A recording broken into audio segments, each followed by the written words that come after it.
Hello and welcome to the Dugout, episode 17. I'm your host, Alexander Cruikshanks. I'm joined by Laurie and Ethan after a weekend of SPFL and Premier Sports Cup action. First of all, Laurie, how you doing, mate? Your team didn't play at the weekend, so were you a bit bored? Yeah, a wee bit. I mean, a Saturday without football or a weekend without football, I should say, because Kelly and we used to play on the Sunday at the rate. A weekend then without football is always a bit kind of dull and a bit strange. I don't really like having the weekend off. No, it was a bit weird. Yeah, Yeah, I can It's like an international break in the middle of the playing season. It's quite annoying. yeah. Ethan, how are you, mate? Did you enjoy your Yeah, weekend? yeah. Good weekend. Good weekend. Good mix of some big stories in and out of the Premier Sports Cup in Scotland. I'm sure we'll cover everything. And how's yourself? Yeah, I'm good, mate. I'm good. There's a lot of stuff to go over from the competitions that were going on at the weekend. I think we'll just dive right in. We'll start with the league games. St Mirren triumphed 2-1 over Hearts. Hearts' terrible season continues, but the main talking point doesn't come from the actual game. Ethan, Stephen Naismith has been relieved of his duties. Yeah. I mean, I think everyone could see this one coming. A long time coming, you could say. I think Hearts fans wanted it, and finally they've got their wish. He's away, and Liam Fox, the B team coach, has been announced as the kind of caretaker in the meantime while they look for an able replacement to turn around their season. Obviously, rock bottom. Another poor performance at the weekend from what I've seen. Yeah, I just think it had to come at some point. They couldn't keep giving him chances because they haven't. I don't think they've won a game this season. Um, in Europe in the Scottish Premiership, obviously, I don't think they were in the League Cup group stages. So, yeah, it's not been a good season for Hearts fans, and that it just a lot of people tipped them for third, including myself. I think I put them third or fourth. Couldn't have been more wrong, Laurie. Yeah, I think I tipped them for third place as well because on paper they do have comfortably the third best score in the league. I know I've made comments about Hearts' squad before on here that may well have been or could have been misconstrued, but not this time. However, they're really not living up to expectations. Well, it's a strange one. Hearts kind of way through it because everyone had expectations on it this year.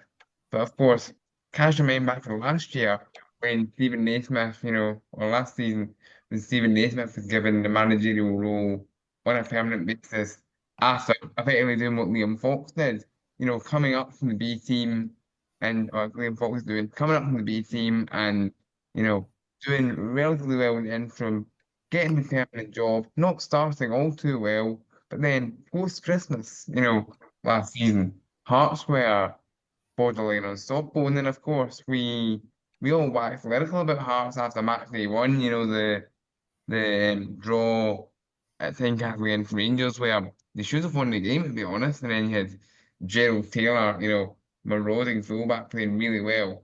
Ever since that he's looked like something of a bomb scare. And we saw Yeah, that. Ethan, you've got Yeah. at least statistic of it, Gerald Taylor, don't you? Yeah, he's Hearts' top scorer this season, although both goals have been in the wrong net. Two goals, two own goals for him. Summed up Hearts' season really so far. Yeah, he does seem like a bit of a bob scare, and he's quite erratic and aggressive, it seems.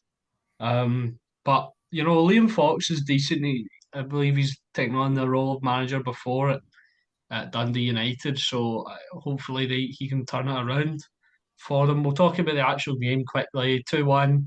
St Mirren take the lead and on goal from Gerald Taylor. Hearts equalised with Craig Halkett. However, from the sports scene highlights, it looked all St Mirren.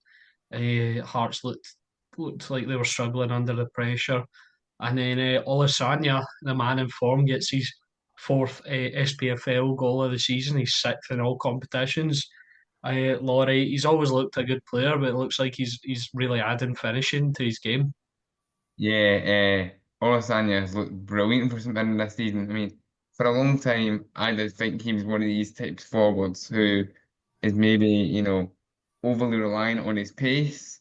But I mean, recently, as you say, he's really added finishing to his game. And Tosi Olasanya is someone who can really be proud of his kind of journey at St Mirren, as cheesy as it may sound. I mean, he was a guy who was brought in and didn't actually fit into the plan at first. Got loaned to Arbroath, worked hard, was patient, and now he's one of the main guys in our team. And also, just quickly on the Gerald Taylor OG, if Gerald Taylor didn't put it in the back of his own net, it was still going to be a Taylor who scored it. A good bit of trivia there because it was St Mirren's Richard Taylor who had the initial effort that went in off his namesake Gerald. Good bit of trivia there.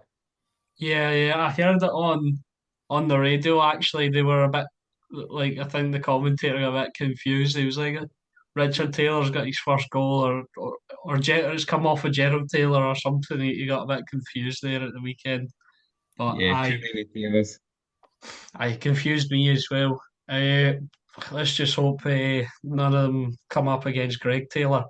It would just Yeah. just be too Um, confusing. I was just going to say about Hearts. Sorry to jump in there. I was just saying that Hearts, I think they were okay in the first half and they got their goal, but in the second half, the stats and the highlights show they were very poor. 2 shots, none on target. And I heard on the BBC, they were asking Hearts fans what they thought about Naismith going forward. And somebody couldn't even wait until the full time whistle to declare their discontent for Stephen Naismith, he said, there's no point even waiting until the game's finished because Hearts are not going to score. So that probably highlights how bad Hearts have been under Naismith, and can only go up from here really for them. I think. Yeah, Yeah. definitely. I think they've definitely got the squad to do it. Some quality players in there. They just need to pull themselves together and go again. So on to the other SPFL game, a crazy match. Ross County 3, St Johnstone 3. It's just mad. You don't really see these super high scoring affairs a lot of the time. Although from watching the highlights, I'd say uh, Ross County did look the better side, especially in the second half. I think Ethan, you said to me, St Johnstone were extremely clinical. Yeah, I mean, in the second half, they had 2 shots, 2 free kicks from Nicky Clark, and 2 goals. The second free kick's a brilliant free kick. Laidlaw doesn't even smell it.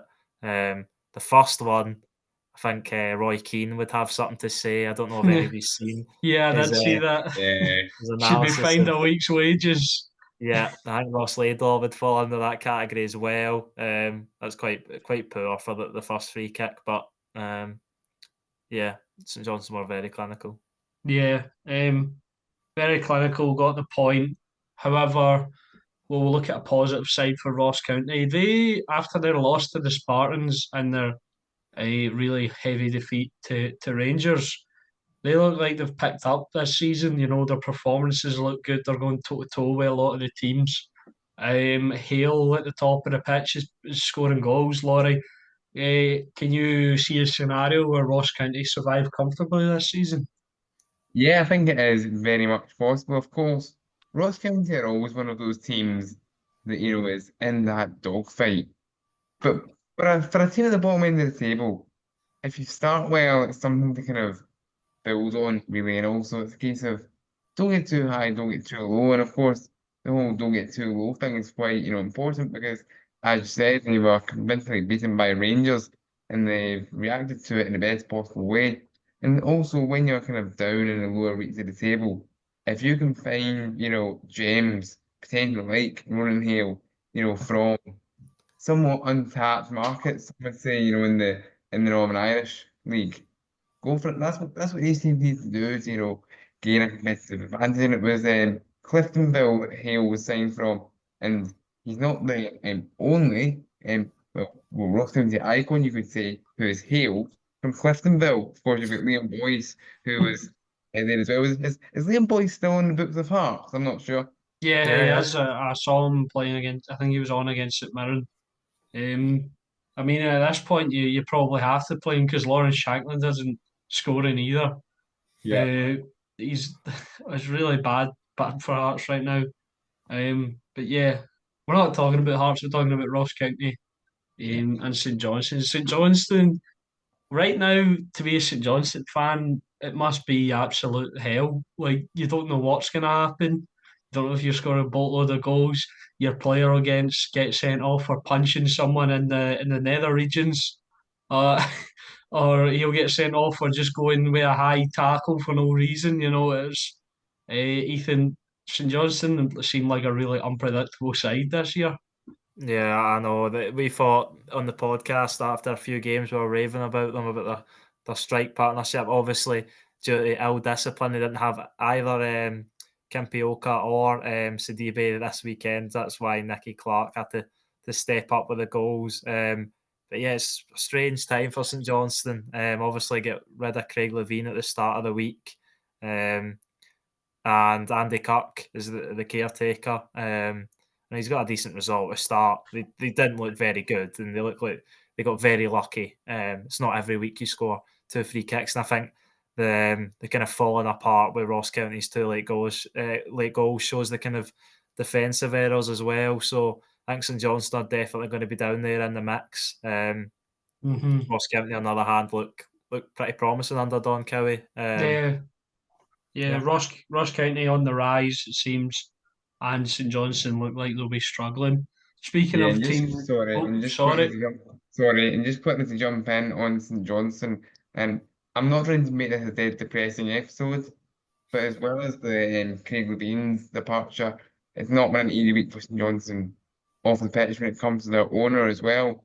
Of course, we were talking not so long ago about their new ownership. Adam Webb, the new majority shareholder, announced to St Johnson fans just last week there that he's having to, step away from the active role of being an owner because he's just started undergoing treatment for cancer. So, I mean, best Oh, wishes to him as well. yeah, best wishes to him Yeah, in his definitely. recovery. Um, I didn't know that. Wow, that's quite depressing, actually. Yeah. Um, yeah, so I hope he gets better soon enough. But yeah, we'll just jump back to Friday now. Get onto the Premier Sports Cup action. Motherwell triumphed 2-1 over Dundee United, and they continue their fairly decent season so far. Motherwell, they look good. Zach Robinson with a beautiful goal, and then BA Moses was influential on the game as well. Playing well once again. And Dundee United, I forgot to get the scorer, but that goal was absolutely beautiful. Ethan from the Dundee United player. Yeah, Louis Moult, former Motherwell man, silenced the crowd with his celebration, but the crowd went silenced for so long, it seems. Yeah, it was a good game. Two evenly matched teams. Two teams have started the season pretty well. Maybe, well, definitely both of them, you would say, rose above expectations, being both in the top six. And I mean, I don't understand. I mean, maybe you have a different opinion on this, but the Premier Sports coverage being the Motherwell TV coverage is just Yeah, that was a bit seems a bit lazy to be totally honest, a bit Yeah. strange. I'm yeah. at, I'm in two minds about it, and I was going to put something on Twitter about this because I saw it was, I think it was a SPFL Media Watch who shared something about it. I'm very much in two minds because I would agree in principle, Alex, that it is lazy, but at the same time, it can also offer, opportunities for young and up and coming like commentators. A couple of good examples of this actually. And it's a bit of an interesting one. So the guy who is normally fronting Hearts TV, Laurie Dunsire, when they were doing the Premier Sports Cup groups, he was actually asked to do a couple of Premier Sports League games, and and, you know. when Premier take the Club TV coverage from other clubs, maybe they come across talent that they can end up using. Another good example, I mean, like way back like during COVID and such, like Kelly TV had Andy Barge, who's now in the BBC, as a commentator, and Kilmarnock was Andy's kind of big break into commentary. Obviously, the BBC liked what they heard, and he's now on Sportscene every week. So I'm kind of on Yeah, two minds, but yeah, it's a bit lazy, you could say. yeah. I get that perspective from it, but it's like when you're tuning in to watch like a TV company, you don't want to hear the Bias comment. commentators celebrating when the team scores. It's a bit strange in my opinion, but Yeah. Yeah. we'll get back to the game. Murray will get a penalty, and Lennon Miller dispatches it, and they go through to the semi-final. Great result for Motherwell, Ethan. They're probably by far the weakest team in the last four. Anything can happen in the cup. Yeah, they've been on a good run. They've won 4 of the last 5. They're in the top 6, and Stuart Kettlewell's not doing a too bad a job for himself. And Motherwell definitely rose above my expectations for this season. If you watch the prediction videos, um, but Dundee United, I still think are doing well. They went 9 games unbeaten before their loss to Rangers, and now another loss to Motherwell. But I still think they've got a lot to offer. But yeah, you're right. Motherwell will go to Hampden feeling confident against Rangers. Of course, it's the rematch of the 2017, both 2017, well, as it was then, Betfred Cup semi-finals. But yeah, Motherwell, a really good result for them. Yeah. Yeah. You mentioned Rangers there. I think that's a good time to move on. Rangers played on the Saturday evening, 5:30 kickoff against Dundee, and I'm happy to say they were comfortable 3-0 winners, and it was a really good performance. First time I've said that in a while, just top to bottom, top class from everyone. Or I'll just come to you and get your thoughts on that result for Rangers before I go off on a rant about every individual player. Okay, I'll keep it brief to leave the floor to you. However, getting a 3-0 win against Dundee is really not to be sniffed at because they're a good side. And they're a side who who will often score. Like they're a good side to get goals. They're a good side to concede as well. So I mean, without watching the game, almost it's a credit to Rangers that they managed to keep, you know, they keep the back door shut as well as obviously scoring three of their own because obviously Rangers played, I mean, Dundee's city rivals and were quite profligate and didn't take their chances. At least they learned lessons from that. And before you go off on your tangent, how good was it to be back at Ibrox? Oh, it was brilliant. I don't want to get into too cheesy territory, but going to Hampden is not the same as going to your home stadium and just walking in. And every you could tell the atmosphere was it was a good feeling around there. Although it wasn't full, I'm because of construction and because a lot of people didn't show up. I think that's just because of the kick-off time, to be totally honest, and the nature of the game. But it was a good feeling, and the crowd were up for it, and yeah, and the players certainly delivered. Ethan, just come to you quickly. What's your thoughts on the game, mate? Yeah, solid win for Rangers. Back-to-back wins, back-to-back clean sheets. It's Clement wouldn't have asked for much more from his players following the international break and that disappointing result at Celtic Park. Just need to build up confidence with wins, and that's what the players are doing. For Dundee, they had a great start to the season, but it's looking a wee bit on a downward slope now. 2 losses on the bounce, and maybe they are. Think the loss of Luke McCowan's impacted them. Yeah, I was just going to say, I think he's probably he was the best player and he is the captain, so possibly. But I'm sure Tony Docherty will be able to restructure the team and they'll be fine. maybe top 6 might be a wee bit too much of a stretch this season, but they'll definitely be in the running for it again, I think. Yeah. Speaking of Tony Docherty's style of play, I'll give him credit. He never wavers. Dundee went in Rangers' faces, trying to make it difficult for them. But one thing that I thought was brilliant was Rangers didn't let them. They got right back in their faces, and they said, "Wait a minute here, we're supposed to be beating you. We're not going to let you outpace us, outwork us." And Rangers did the hard yards as well, like playing some nice stuff. Just got a couple of individual mentions. Jack Butland made a few good saves, made a really good one-on-one save after a dodgy back pass. And he looks like he might be back to himself. He just had that sort of presence about him again. That maybe he'd lost a little bit. But yeah, good to see that. Jeffy was a lot of people's man of the matches, probably mine included. He was excellent up and down that left side, and he looks like he's improving defensively. And when he's going forward, he mixes it up because he can take a player on, he can run at someone, get by them, hit the byline, get a good ball in, he can pass it, he can make movements, he can cut inside, he can do so many things that make him really hard to defend. And for in the modern game, attack fullbacks being so important, it looks like we've got a player on our hands. John Suter was really good again. I think he's emerging into a bit of a leader in this side. You know, taking up that role. Although he's got a senior centre half behind him, Robin Proper hasn't really played for Rangers for a while. Suter's been there for a while, and he looks like he's sort of emerging as the guy in the back line.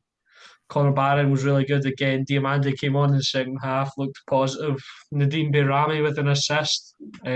Really good pass from him. He was involved in the first goal as well. Yeah, sorry, I haven't even been over the goal scorers. So it was a brace from Cyril Dessers and a James Tavernier penalty. Probably should add two penalties. Silla at the heart of it both times. Laurie, I don't know if you saw this, but in the first half, Silla's got a hug and Cyril Dessers pulls him to the ground. It's nothing's given, nothing's even. The referee isn't even sent to the screen.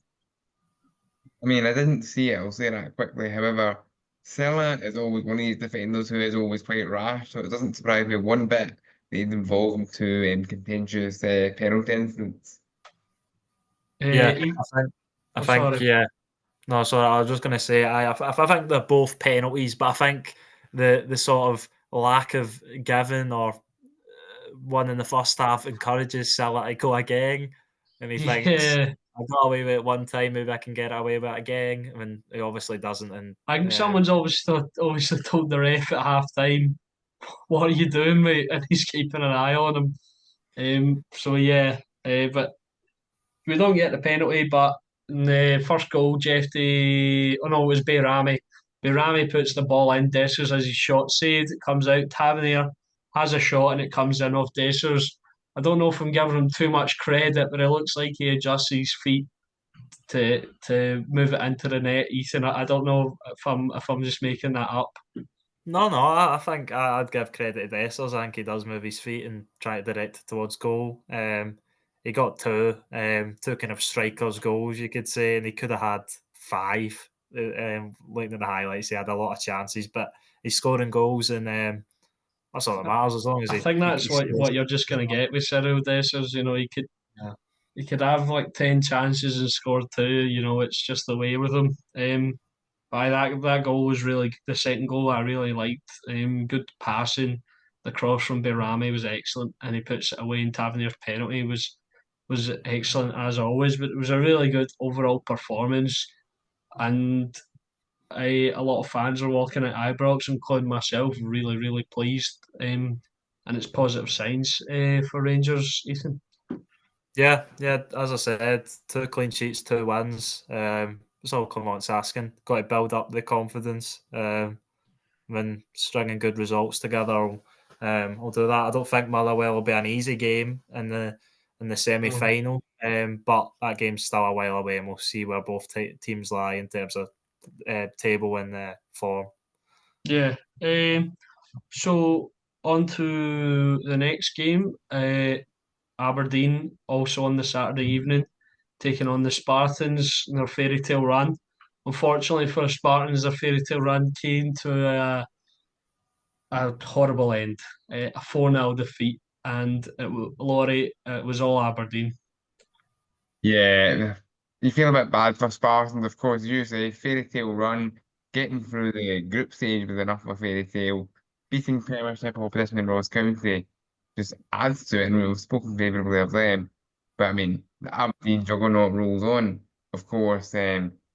Just Aberdeen looks as if they're going to take something open this year, and I wouldn't be surprised if they were to go on and win the League Cup. It's the sort of thing they'll tell you, yeah, they'll firm still in just some cases. But I wouldn't that surprised if League Cup something that they will target. Of course, Aberdeen did win it back in 2014. I think that was their first trophy in 20 odd years. I mean, if Derek McInnes won that for them way back then at the trophy round, they've had another one. Aberdeen are one of these teams that probably should have more trophies to their name, so they'll be they'll have their eyes on the League Cup, I'm sure. Yeah, I think the League Cup is definitely something they should and would target. Um, with the way they've been played, and they've got a talisman who scored again, Papa Gay. He's on fire. Ethan, do you think there's a real Obviously, we've not seen Aberdeen play Celtic yet. Do you think there's a possibility that they're better than everyone thinks they are? Yeah, I think we can have no real judgment over Aberdeen. They've dealt with every task in front of them pretty easily. There's been a few maybe last minute winners and scuffy one goal results, but they're going to get that along the way. But they've showed some really good performances. They've only conceded 4 goals across their 11 wins, and they've been really solid. For League Two Spartans, you really weren't expecting much. And yeah, they couldn't defend Aberdeen. A few of the goals you can kind of see the kind of quality of defending's a wee bit off of Premiership level. But yeah, Aberdeen they beat the team that was in front of them with some good goals. Yeah. Onto their opponents in the next round. Celtic took on Falkirk, 5-2 victory. Seems fairly comfortable, but Ethan, it wasn't so comfortable for Celtic, was it? No, it wasn't. It was you got to credit Falkirk. We haven't even spoke about Celtic's Champions League win during the week. I'm sure we'll need to speak about that Oh, after yes. this. Yeah. But I think we all thought during the week that would be the Celtics' toughest test so far this season. It obviously wasn't, but this Falkirk game, as Ben Rodgers said, possibly and probably was. John McGlynn's Falkirk team, obviously, I think it's 43 games in the league. They've went unbeaten across the League One Championship, the League One winning season last year, and starting off the Championship this season. They look like a really good team. Some really good technical players, and they really against a obviously rotated Celtic team. They really made Celtic sweat. And for 70 minutes, they were the better team. They scored 2 good goals, and they really had Celtic worrying. Celtic obviously bring on the big guns. That's what Brendan Rodgers gets his money for, and Celtic turn it around. But yeah, it's a really good performance by Falkirk, but Celtic get there in the end. Yeah, yeah. Must say, I came out of my work at about 4, and it was still half time. And one of my pals was Sports Celtic. He went, "By the way, we're getting beat," and I was like, "What? What are you talking about?" And he's like, "Nah, I'm serious. We're getting beat 2-1." And I was like, "Oh wow!" But they brought in the subs, the big guns, and I know I've been lobbying this for maybe a couple of weeks now. But Laurie, I think Adam Ida's earned his starting spot on that side. Yeah, if he's proven his worth as being Celtic's most natural finisher, perhaps me and you, Alex, will die on that hill, but it's very much true, isn't it? Yeah, it is. Yeah, so Ida looking good, but Ethan, there was a few who weren't. I'll just throw it over to you. You've got a wee rant of your own to go on about the guys who went up to standard. Yeah, Brendan Rodgers obviously made 8 changes, much expected playing against a championship team, although a very good championship team. The back four didn't look very impressive. I know all of them, Ralston, Welsh, Trusty, and Alex Bailly making his debut. Haven't played a lot of minutes. I thought Bailly wasn't too bad. Maybe at fault for Falkirk's first goal. It was a good strike from McIver, but it could have been a foul on Bailly as well on another day. But the midfield, I thought Hatate wasn't great again. I think he's slowly kind of not been his best recently. I think Paulo Bernardo may have moved above him in the pecking order. Sorry, just to jump in. That's kind of what you get with Ray Hotati, though, don't you? On his day, he's unplayable, but he's not. It's not his day all the time, is it? No, exactly right. But I think Paulo Bernardo's been consistently good.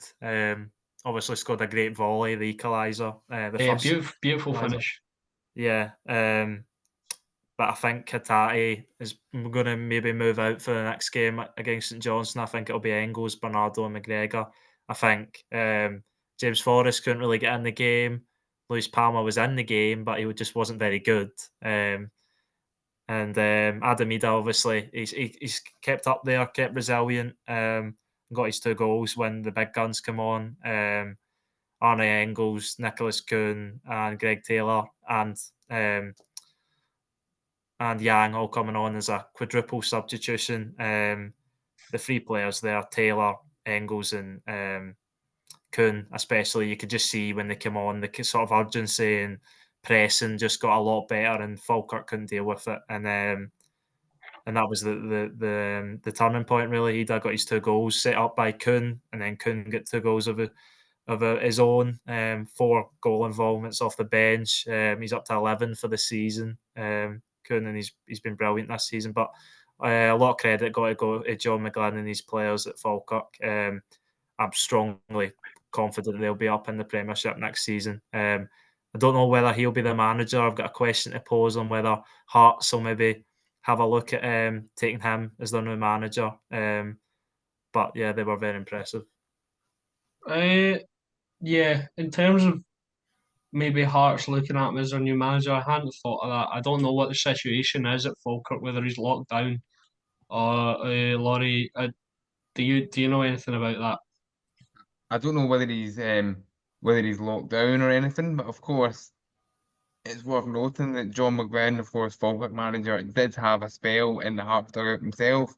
He was there for probably about a year and a bit, 2012, 13-ish. And he has been in the Hearts coaching setup in the past as well. So he Do you think does have a do you Hearts think connection. sorry, Laurie.